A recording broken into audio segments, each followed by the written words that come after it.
साव चूकी गया ना। देखा आपने लापरवाही का नतीजा है।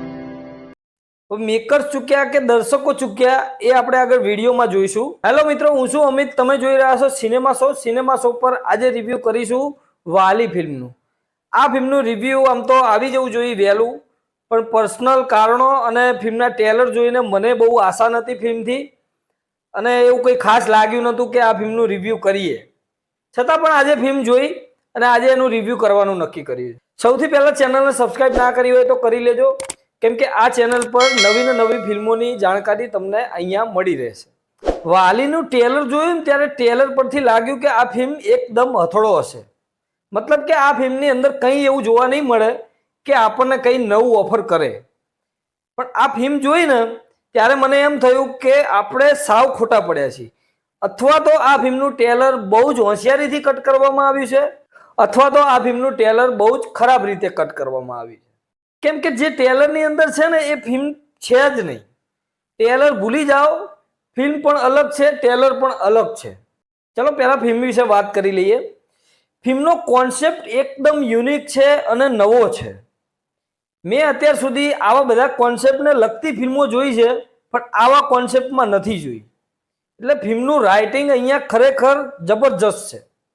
આ પ્રકારની ફિલ્મો આપણે ગુજરાતીમાં બહુ ઓછી બને છે, અથવા તો વુમન એમ્પાવરમેન્ટ પર ફિલ્મો બને તો નકરી શિખામણ ભરી અને ફક્ત સ્ત્રીઓની વાત કરેલી હોય છે, પણ આ ફિલ્મની અંદર એવું નથી। આ ફિલ્મની અંદર દરેક પાત્રને જજ કરવામાં આવ્યું છે, દરેક પાત્રને એટલું મહત્વ આપવામાં આવ્યું છે। અત્યારની જનરેશનમાં કોણ સાચું છે કોણ ખોટું છે એ પણ આ ફિલ્મ બતાવે છે। ફિલ્મની સ્ટોરી કંઈક એ રીતની છે। સુખદ પરિવારમાં રહેતી દીકરી એક ઘરના મમ્મી પપ્પાથી કંટાળી ગઈ હોય છે અને અત્યારની જનરેશન જે લાઈફ જીવે છે એ પ્રકારની લાઈફ જીવવા માંગતી હોય છે, અને ઘરમાંથી એને રોકટોક થતી રહે છે। આપણે કહીએ ને કે ઘરમાં પ્રેમ ના મળતો હોય તો એ વ્યક્તિ બહાર પ્રેમ ગોતવાની કોશિશ કરે। આ ફિલ્મની અંદર એ જોવા મળે છે। તમને એ રીતે બતાવવામાં આવ્યું છે ને, વધારે હું કહીશ ને તો ફિલ્મની સ્ટોરી રિવીલ થઈ જશે। ફિલ્મની શરૂઆતથી લઈને અંત સુધી ફિલ્મ ક્યાંય બોર નથી કરતી। હા, થોડા એવા ફિલ્મની અંદર લાંબા સીન આવે છે અને અમુક જરૂરિયાત વગરના સીન પણ આવે છે, પણ એનો મતલબ એ બિલકુલ નથી કે આ ફિલ્મ તમને ક્યાંય પણ બોર કરે છે। એઝ એ દર્શક તમને આ ફિલ્મ ક્યાંય બોર નથી કરવાની। એટલે ફિલ્મનો સ્ક્રીન પે પણ એટલો મજબૂત રીતે લખેલો હોય છે। ફિલ્મનું ડિરેક્શન પણ અહીંયા જબરજસ્ત દેખાય છે, કેમ કે જેમ જેમ ફિલ્મ આગળ વધે છે ને એમ એમ તમારા મગજ પર હાવી થતી જાય છે। ટેકનિકલી એવી કોઈ ખાસ ખામીઓ ફિલ્મની અંદર છે નહીં। ફિલ્મમાં મ્યુઝિક એટલું કોઈ ખાસ લાગ્યું નથી મને। બીજીએમ સારું છે, ફિલ્મની સિનેમેટોગ્રાફી સારી છે, કેમેરા વર્ક પણ શાનદાર છે।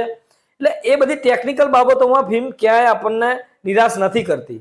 ફિલ્મની સ્ટોરી કંઈક એ રીતે જ બતાવવામાં આવી છે આખી ફિલ્મની અંદર કે અત્યારની જે જનરેશન ગેપ પડી ગઈ છે મા બાપ અને પુત્ર પુત્રી વચ્ચેની, એ દર્શાવવાનો આ ફિલ્મની અંદર પ્રયાસ કર્યો છે, અને સારી રીતે સફળ પણ થયા છે।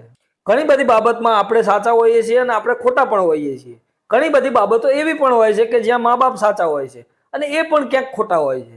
એટલે બધી જ વાતોને આ ફિલ્મની અંદર એવી રીતે તમને બતાવવામાં આવી છે કે તમારા મગજમાં એકદમ આરામથી ઉતરી જાય છે। આ ફિલ્મ જ્યારે ચાલુ થાય એટલે તમને એમ લાગે કે આ કંઈક જુદા ટ્રેક પર જઈ રહી છે, પણ ફિલ્મ જેમ જેમ આગળ વધે છે તેમ એક નવા જ પ્રકારનો ટ્રેક આ ફિલ્મનો દેખાય છે। શરૂઆતની 10 મિનિટથી જ આ ફિલ્મ તમારા પર પકડ બનાવી લે છે। ઇન્ટરવલ બ્લોક ફિલ્મનો જબરજસ્ત છે। ઇન્ટરવલ બ્લોકમાં તમને આખી કહાની તમારી સામે આવી જશે કે હવે આ ફિલ્મની અંદર શું થવાનું છે। ફિલ્મનો ક્લાઇમેક્સ આપણે જે ધાર્યો હોય એ પ્રકારનો જ છે, પણ એક અલગ વળાંક આપવાની કોશિશ કરી છે અને મહદ અંશે સફળ પણ રહ્યા છે। ફિલ્મમાં એક્ટિંગની વાત કરીએ તો ભાવિન ભાનુશાળી, હમણાં આપણે એમની ફિલ્મ જોઈ જલસો, એમાં આપણે ડાયા છોકરાનું કેરેક્ટર આ ફિલ્મની અંદર બતાવવામાં આવ્યું છે। આ ફિલ્મની અંદર એમાં પણ એવું જ કેરેક્ટર અહીંયા બતાવવામાં આવ્યું છે, પણ એ કેરેક્ટર જ્યારે ડેવલપ થાય છે અને કેરેક્ટર એના જુદા જુદા રૂપ લે છે ત્યારે આપણને ફિલ્મની અંદર જબરજસ્ત મજા આવે છે। ફિલ્મની અંદર હિરોઈન છે મજલ વ્યાસ કે એવું કંઈક નામ છે, મને બહુ નામ નથી આવડતું, પણ આ ફિલ્મની અંદર એમને પરફોર્મન્સ જબરજસ્ત કર્યું છે।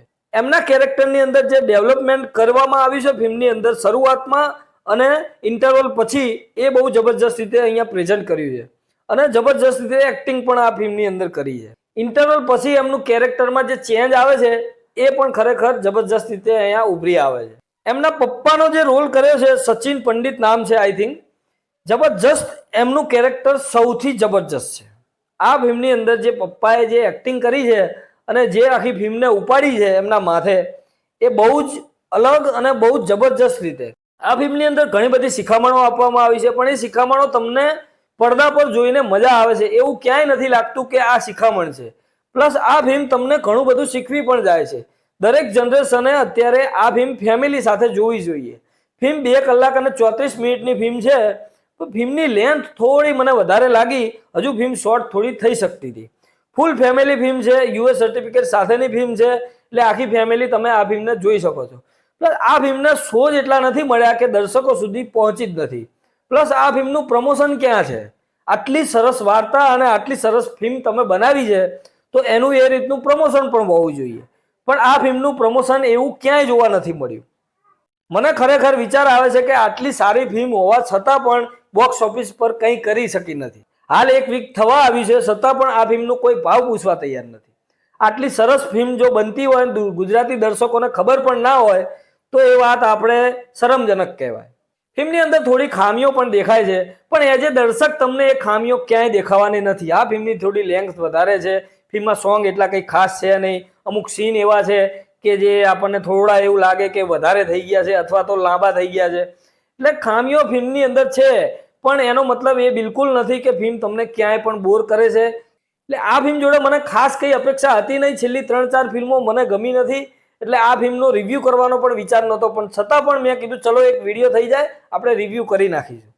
પણ આ ફિલ્મે ખરેખર સરપ્રાઈઝ કર્યા છે અને જબરજસ્ત રીતે પ્રેઝન્ટેશન આ ફિલ્મનું થયું છે. તમે જો આ ફિલ્મ જોઈ હોય તો તમને આ ફિલ્મ કેવી લાગી છે, અને ના જોઈ હોય તો હજુ ગમે ત્યાં મોકો મળે આ ફિલ્મ જરૂર જોજો અને પછી મને કોમેન્ટ કરજો કે આ ફિલ્મ તમને કેવી લાગી છે.